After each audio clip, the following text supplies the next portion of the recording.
Hello, good evening, students. Today, in 11th class physics, dimensional analysis, we have discussed two uses. दो uses discuss कर लिए हैं. कौन सा? एक to check the dimensional correctness of an equation, वो लिया था. Principle of dimensional homogeneity पर based है. फिर दूसरा अभी हम लोगों ने लिया था to derive relation between different physical quantities. एक ये ले लिया था. अब आज अभी हम लोग जो ले रहे हैं, we are taking the third use. Third use इसमें है to convert one system of units into another system of units. One system of units को अनदर सिस्टम ऑफ यूनिट्स में कन्वर्ट करना है ना. तो अब इसके लिए क्या करेंगे? तो सबसे पहले चीज तो ये देखेंगे कि अभी हम लोग डिफरेंट सिस्टम्स ऑफ यूनिट कौन से हैं. हम लोग इसमें पिछली क्लासेस में डिस्कस कर चुके हैं. There is a CGS system, है ना. सीजीएस सिस्टम में ये C stands for centimetre, G stands for grams and S stands for what, seconds. एक ये लिया है ना, सीजीएस सिस्टम ऑफ यूनिट्स. और फिर एक अभी हम लोग इसमें लेते हैं एसआई सिस्टम. एसआई सिस्टम अभी हम लोग डिस्कस कर चुके हैं. एमकेएस में this is M stands for metre, K stands for kilograms and S stands for seconds, है ना. तो ये अभी हम लोगों ने जो यूनिट्स बताई हैं वो दो डिफरेंट सिस्टम्स ऑफ यूनिट्स में बताया है. क्या क्या है ये है हमारा सीजीएस सिस्टम और दूसरा जो अभी हम लोगों ने लिया है एमकेएस सिस्टम. तो अब इसमें अगर आपको किसी एक सिस्टम ऑफ यूनिट्स को दूसरे सिस्टम ऑफ यूनिट्स में अगर किसी फिजिकल क्वांटिटी को कन्वर्ट करना है तो कैसे कन्वर्ट करेंगे ये अभी हम आपको इसमें बताएंगे, है ना. तो अब देखो इसमें क्वेश्चन ये अभी हम लोग एग्जांपल्स की मदद से लेंगे. अब इसमें जो बेसिकली अभी हम लोग यूज करेंगे n1 u1 is equal to n2 u2, ये यूज करने वाले. ये पहले लेक्चर में अभी हम लोग ने डिस्कस किया था. क्या? Numeric value is inversely proportional to unit. Numeric value जो है इनवर्सली प्रोपोर्शनल टू यूनिट है. इसका मतलब क्या है? इसका मतलब यह है कि जितना ज्यादा छोटा साइज यूनिट का होगा, smaller the size of the unit, larger will be the numeric value. इसका एग्जांपल अभी हमने आपको ऐसा कुछ लिया था. 100 kilometres will be equal to 100 into 1000 metres. तो अब आपने यूनिट जो सिलेक्ट करी थी पहले किलोमीटर्स थी. Kilometre is a large unit, distance की यूनिट है और एक बहुत बड़ी यूनिट है, तो उसमें नंबर छोटा आया था. फिर उसके बाद आपने क्या किया? यूनिट छोटी कर दी. मीटर तो इतना ऐसा होता है, अभी आप हाथ से बता सकते. Kilometre you can not express this with your hands. तो अभी हम लोग बोलते हैं ये किलोमीटर एक बहुत बड़ी यूनिट है, मीटर छोटी यूनिट है. तो आपने यूनिट को छोटा किया तो नंबर बड़ा हो गया, है ना. तो smaller the size of the unit, larger will be the numerical value. ये यूज करते हैं, है ना. तो अब हम लोग इसमें ये कहते हैं suppose the physical quantity has a dimensional formula m to the power of a, l to the power of b and t to the power of c. Suppose जो भी फिजिकल क्वांटिटी दी है उसका डायमेंशनल फॉर्मूला ऐसा कुछ है ना. अब सुनना, इसकी यूनिट्स अगर अभी हम लोग बनाएंगे किसी एक सिस्टम में, पहले सिस्टम में सपोज इसकी यूनिट्स ये लिख लिया अभी हमने डायमेंशनल फॉर्मूला. आपको सारी चीजें प्रॉब्लम की मदद से एकदम क्लियर हो जाएंगी. ये डायमेंशनल फॉर्मूला है और unit in the first system ये आ जाएगा m1 के ऊपर a, l1 के ऊपर b और t1 के ऊपर c. आपने सिर्फ इसमें मास कौन सा यूज किया वो लिख लिया, लेंथ कौन सी यूज की वो लिख लिया और टाइम कौन सा यूज किया वो लिख लिया, है ना. अब unit in the second system ये कितना आ जाएगा? m2 to the power of a, l2 to the power of b and t2 to the power of c. ऐसा कुछ आ जाएगा, है ना. अब इसमें अभी हम लोग क्या बोलते हैं कि आपको अगर एक सिस्टम ऑफ यूनिट्स को दूसरे सिस्टम ऑफ यूनिट्स में कन्वर्ट करना, किसी एक फिजिकल क्वांटिटी को, if a physical quantity is to be converted from one system to another system, तो ये यूज करेंगे. इसमें n1 तो ऐसे ही लिखा जाएगा. u1 की जगह अभी आप क्या लिख लोगे? m1 के ऊपर a, l1 के ऊपर b और t1 के ऊपर c, और इधर n2 लिख लिया और m2 to the power of a, l2 to the power of b और t2 to the power of c, ऐसा कुछ लिख लोगे। तो n1 न्यूमेरिक वैल्यू पहले सिस्टम में, ये क्या रहेगा, unit in the first system, ये न्यूमेरिक वैल्यू सेकंड में, और ये यूनिट हो गई सेकंड सिस्टम में, है ना। अब इसका मतलब क्या है, ये सारी चीजें कैसे यूज करनी है, अब हम आपको एक एग्जांपल की मदद से बताएंगे। तो अभी हमने क्या बोला कि सबसे पहली चीज तो आपको डायमेंशनल फॉर्मूला मालूम होना चाहिए जिस फिजिकल क्वांटिटी की भी बात कर रहे हैं, है ना। तो अब इसमें आज अभी हम लोग पहला जो प्रॉब्लम ले रहे हैं अच्छे से समझना।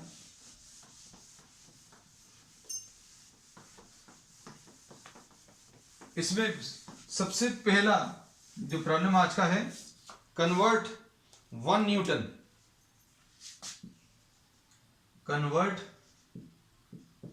न्यूटन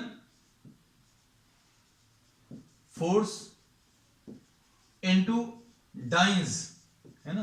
तो ये हो सकता है डाइंस आपने नहीं सुना हो, तो डाइंस के बारे में प्रॉब्लम ही दिया है कि डाइन ब्रैकेट में दिया, this is the CGS system of force, CGS unit of force, ये दे दिया है ना। तो ये क्वेश्चन है आपका।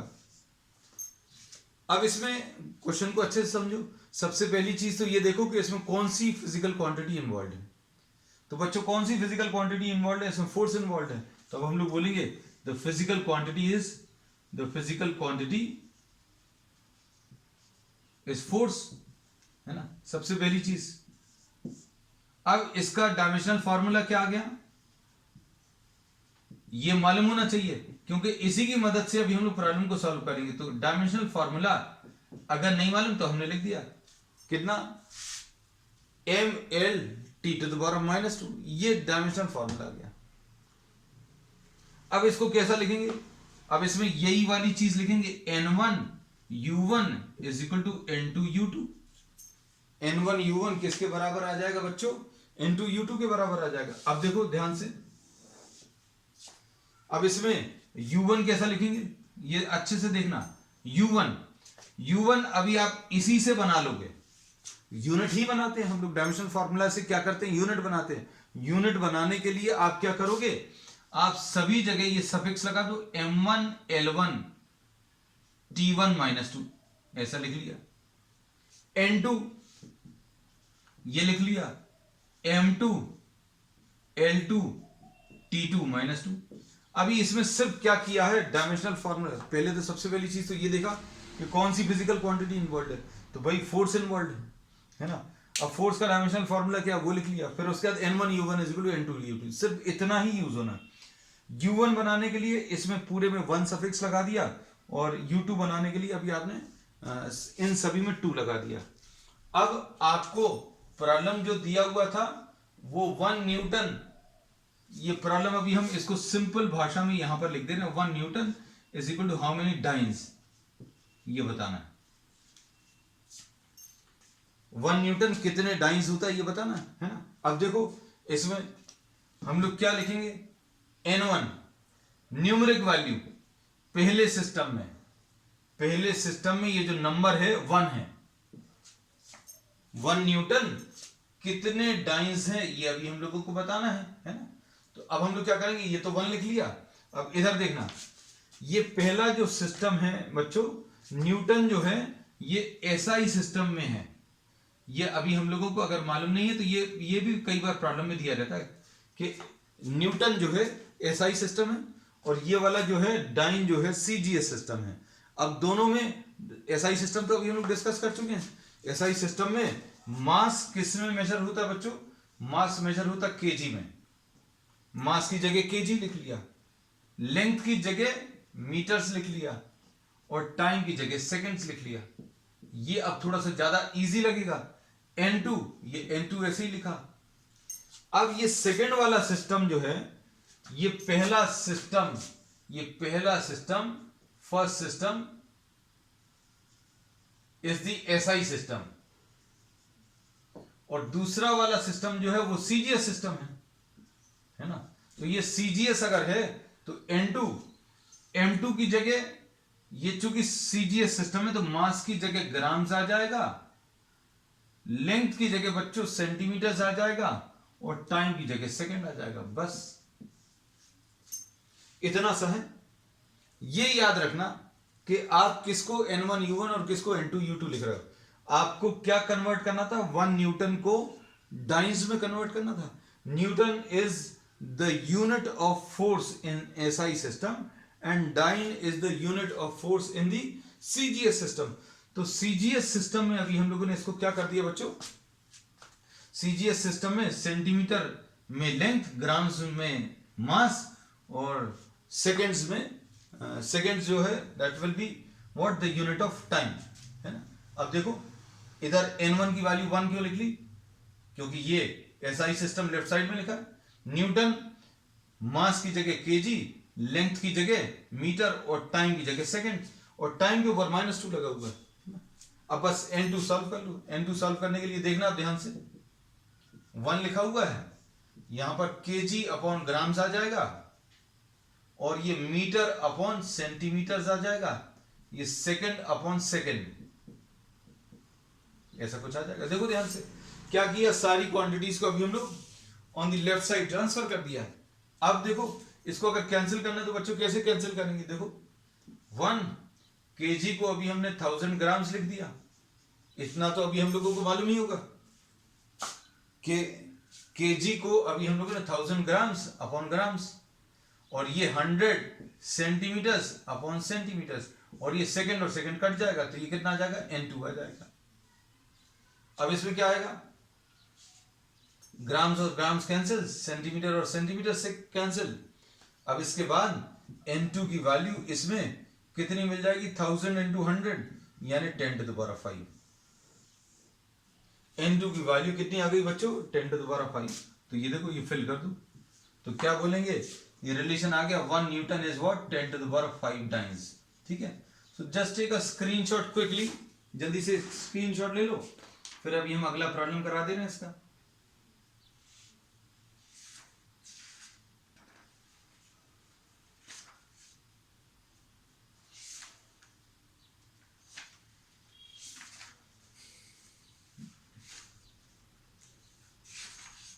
नेक्स्ट प्रॉब्लम देख लो, ठीक है, हो गया। अब इसमें नेक्स्ट है, नेक्स्ट है बच्चों, convert 1 joule of energy into ergs. Next question, ये क्वेश्चन नंबर 2 आ गया बेटा। क्वेश्चन नंबर 2 में अभी हमने क्या बोला, convert 1 joule of energy into ergs. 1 joule of energy into ergs, ये बहुत सिंपल बेसिक क्वेश्चन दे रहे हैं, क्योंकि ये तो अभी हम लोगों ने जो यूनिट्स ली हैं या जो सिस्टम लिया वो ऐसा सिस्टम लिया जिसमें यूनिट्स अभी हमें ऑलरेडी मालूम है। अब ये प्रॉब्लम का टाइप थोड़ा सा चेंज करेंगे, है ना। इसके बाद अब इसमें ये 1 joule is what, this is the unit of energy in the first system, और ये unit of energy in the CGS system, तो CGS यूनिट ऑफ एनर्जी। ठीक है, तो अब हम लोग इसमें क्या बोलेंगे, प्रॉब्लम क्या बन जाएगा, 1 joule is equal to how many ergs, ये बताना है, दिस इज द क्वेश्चन। ठीक है, अब इसमें देखो, अब हम लोग क्या करेंगे, the physical quantity involve is what, force नहीं है, it is what, energy. Physical quantity कौन सी इन्वॉल्व है बच्चों, एनर्जी है। अब इसके बाद ध्यान से सुनना, डायमेंशनल फॉर्मूला फॉर एनर्जी मालूम होना चाहिए। मान लीजिए अगर नहीं मालूम तो अभी हम बता दे रहे हैं, ये कितना आ जाएगा, ml² t-2, ऐसा कर दिया। अब क्या करेंगे, N1U1 is equal to N2U2, N1U1 is equal to N2U2। अब N1 कितना आ जाएगा, N1 तो ऐसे ही लिखा जाएगा, U1 हमने बोला आपको सिर्फ क्या करना है, इनमें 1 सफिक्स लगा दिया, m1 l1² t1 - 2, n2 will be m2 l2² t2 - 2। बस अब इसको कंप्लीट करने की कोशिश करो। यहां पर भी अभी हम लोगों ने ये इसको चेंज कर दे रहे हैं, this 1 joule is how many ergs, 1 joule is how many ergs. और ये फर्स्ट सिस्टम है, ये वाला सेकंड सिस्टम है राइट साइड में, ठीक है। और ये कौन सा सिस्टम है बच्चों, ये सीजीएस सिस्टम है। अब इसको सिंप्लीफाई करो, लेफ्ट हैंड साइड में 1 है, ये केजी मीटर स्क्वायर है। ये देखो यूनिट कैसे बनेगी, मास की जगह केजी लिख लिया, लेंथ की जगह मीटर्स लिख लिया, मीटर का स्क्वायर क्योंकि लेंथ का स्क्वायर है ना, और सेकेंड टू द पावर -2। अब कंप्लीट करो और मैसेज करके आंसर बताओ, जल्दी से सॉल्व करो, 30 सेकेंड्स।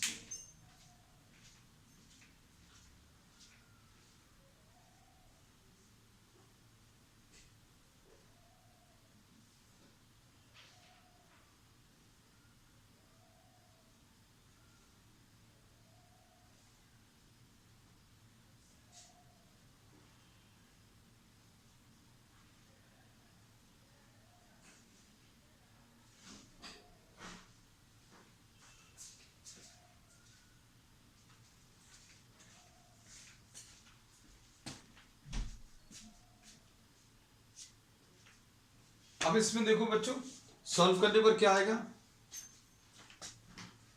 ये मीटर स्क्वायर है, ये सेंटीमीटर स्क्वायर है। होपफुली कुछ लोगों के आंसर्स आ गए होंगे।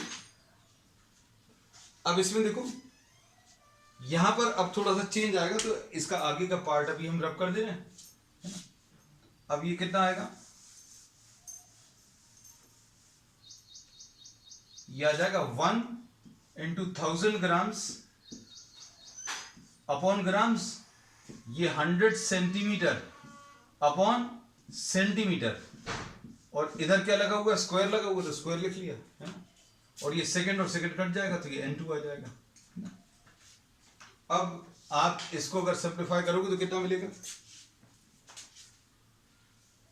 This will be I think 10 to the power 7 आ जाएगा, है ना।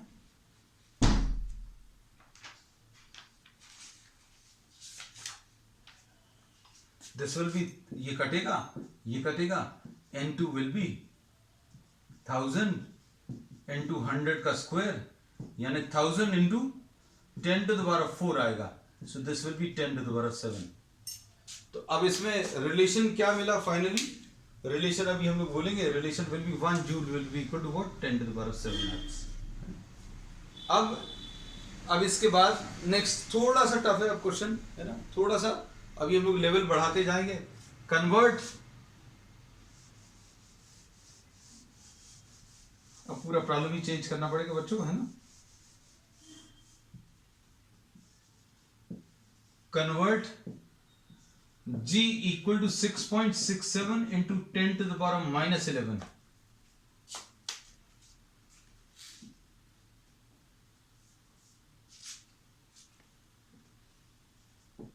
SI यूनिट्स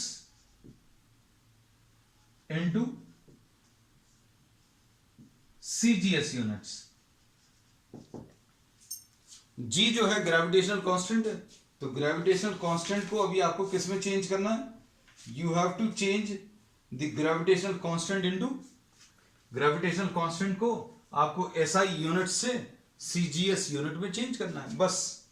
अब सबसे पहली चीज अभी हम लोगों को ये मालूम होना चाहिए, क्या चीज, कि ये जो फिजिकल क्वांटिटी इन्वॉल्व है उसका डायमेंशनल फार्मूला क्या होगा, है ना। तो फिजिकल क्वांटिटी इन्वॉल्व जो है वो कौन सी है, ग्रेविटेशनल कांस्टेंट। और ग्रेविटेशनल कांस्टेंट अभी हम लोग कई बार यूज कर चुके हैं, उसका डायमेंशनल फार्मूला क्या होता है, m-1 L³ T-2। तो ये G इज ग्रेविटेशनल कांस्टेंट, और इसका डायमेंशनल फार्मूला ऐसा कुछ है ना। अब इसमें भी अभी हम लोग क्या यूज करेंगे बच्चों, इसमें अभी हम लोग यूज करेंगे N1U1 is equal to what, N2 × U2, है ना, यही यूज करना है। अब यूनिट कैसे बनेगी, N1U1 कैसे बनेगा, हमने बोला आपको जो भी डायमेंशनल फार्मूला दिया है उसमें आप क्या करोगे बच्चों, m1 - 1 L1 के ऊपर 3 T1 के ऊपर -2, और इधर क्या लिख लोगे, N2 लिख लोगे, और U2 कितना आएगा, M2 माइनस 1 L2 क्यूब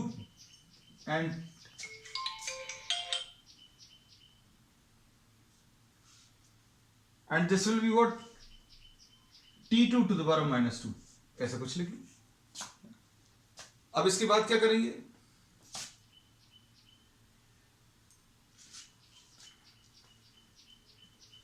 अब इसमें N1 की वैल्यू अभी आपको जो सॉल्व करना था, जो सॉल्व करके बताना, वो क्या बताना है, देखो ध्यान से। इसमें आपको 6.67 into 10 to the power of minus 11 ये SI यूनिट से आपको इसको CGS यूनिट्स में चेंज करना है। तो अगर इस प्रॉब्लम को हम लोग fill in the blanks type में अगर रिप्रेजेंट करते तो कैसा लिखते, this would have been written as what, कि 6.67 into 10 to the power of minus 11 newton metre square पर केजी पर, ये यूनिट होती है बच्चों इसकी, है ना।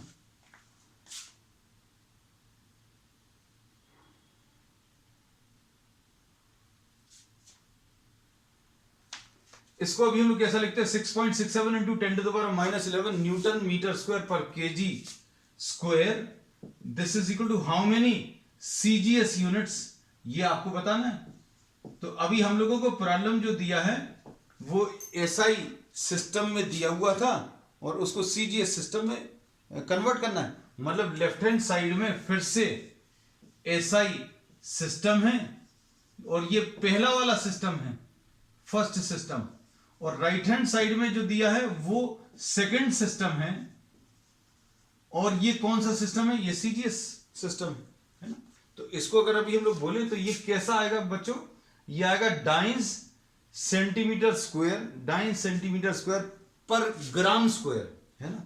अगर आप यूनिट्स एक्चुअल में लिखना चाहें तो ऐसी कुछ आएंगी, न्यूटन की जगह डाइंस आ जाएगा, मीटर की जगह सेंटीमीटर आ जाएगा और केजी की जगह ग्राम्स आ जाएगा, है ना। लेकिन इससे भी कोई मतलब नहीं है।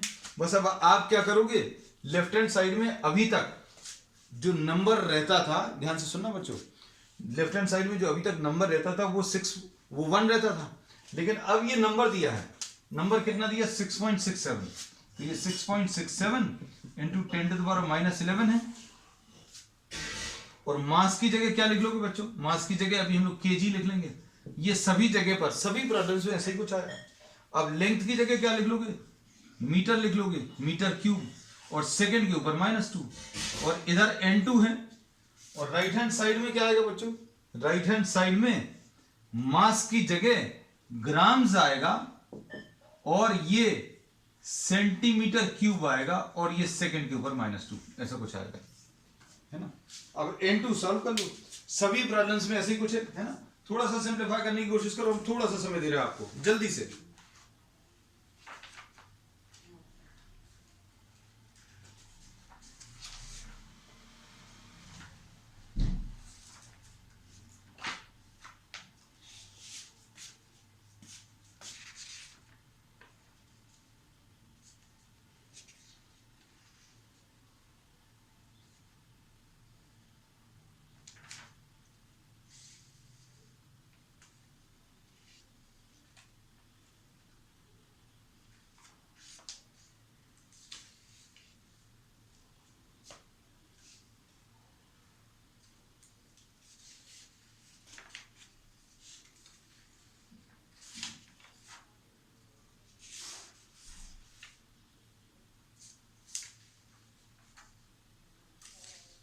कितना आ रहा है सॉल्व करने पर, देखो हम सॉल्व कर देते थोड़ा सा और आगे। अब इसमें ये आ जाएगा, देखो कैसा, 6.67 into 10 to the power minus 11 है।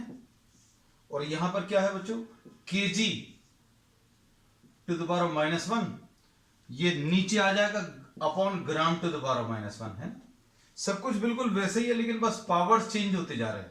मीटर है, नीचे इधर सेंटीमीटर आ जाएगा टू द पावर ऑफ 3, और ये सेकंड तो अभी आप डायरेक्टली कैंसिल कर दो, है ना। तो इसमें कुछ है नहीं।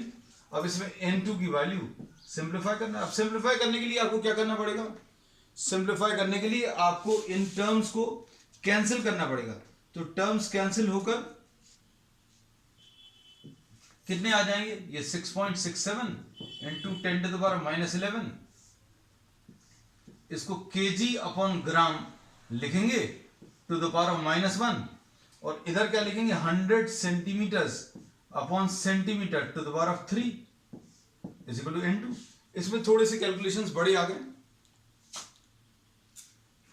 अब इधर कितना आ जाएगा, इसको कैसा लिखेंगे 6.67 इंटू 10⁻11, इसको लिखेंगे 1000 grams upon grams to the power of -1, इधर सेंटीमीटर और सेंटीमीटर कट जाएगा तो ये 100 क्यूब आ जाएगा इज इक्वल टू n2। ठीक है, अब इधर ग्राम और ग्राम कटेगा और नीचे आ जाएगा ये 6.67 इंटू 10⁻11 इंटू 100 3 बार मल्टीप्लाई होगा और नीचे कितना 1000 आ जाएगा। तो इसको अभी हम लोग n2 लिख लेंगे। तो सॉल्व करने पर बेटा 3 जीरोस इसके कैंसिल हो जाएंगे, है ना। अब ये 3 जीरोस से मल्टीप्लाई होगा तो कितना आ जाएगा 6.67 into 10 to the power of कितना आ जाएगा, 3 जीरोस अगर इसके अलग करेंगे तो -11 + 3 n2। तो n2 की value 6.67 into 10 to the power of कितना -8 आ जाएगा। तो अब हम लोग इसमें ये बोलेंगे 6.67 into 10 to the power of -11 जो है किस में कन्वर्ट हो जाएगा, this will get converted into 6.67 into 10 to the power of -8, 10 to the power of 6.67 into 10 to the power of -8 CGS units. और CGS यूनिट्स क्या है ये अभी हमने आपको बता दिया है। अब इसके बाद नेक्स्ट प्रॉब्लम, एक प्रॉब्लम और ले ले रहे हैं because we are having time for one problem.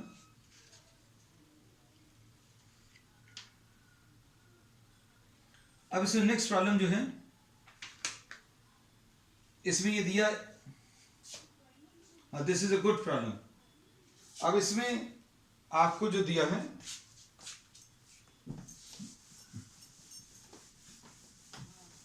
This is one of the favourite questions competitive exams में, ये बहुत जगह आपको मिलेगा। आप देखना प्रीवियस ईयर्स क्वेश्चंस, इसमें इन्होंने बोला नेक्स्ट क्वेश्चन में EM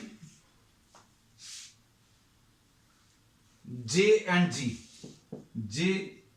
G these are what, these are energy। ये एनर्जी हम शॉर्ट में लिख दे रहे हैं, हम स्टेटमेंट नहीं लिख रहे हैं। This is energy and this is mass,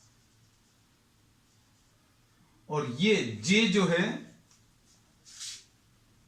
J is angular momentum.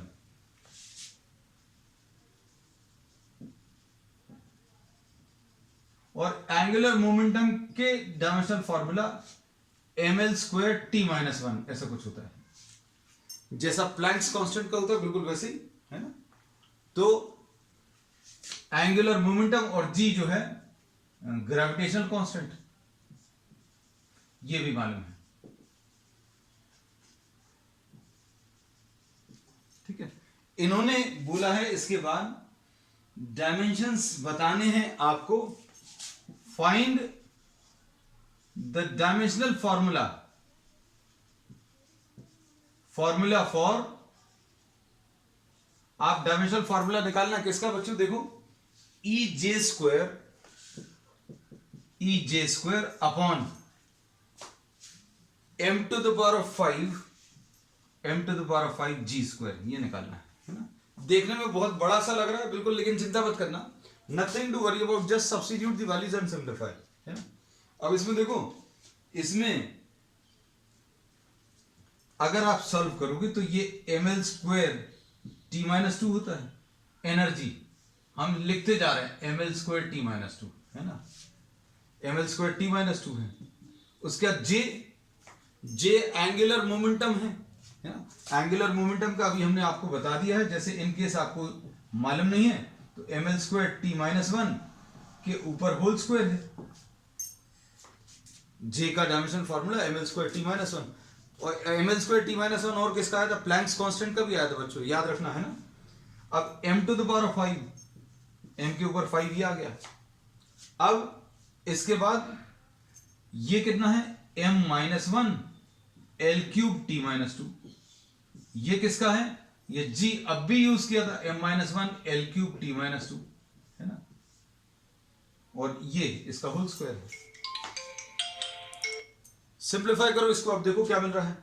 अब इसमें अगर आप देखो तो कितना आ जाएगा, ये m आ गया, ये यहां पर l² आ गया, ये t-2 आया, और इसके बाद इसको अगर आप देखो तो ये m² आया, ये l⁴ आया, और ये t⁻⁻2 आया। ब्रैकेट्स ऊपर के ओपन किए, और नीचे क्या आएगा बच्चों,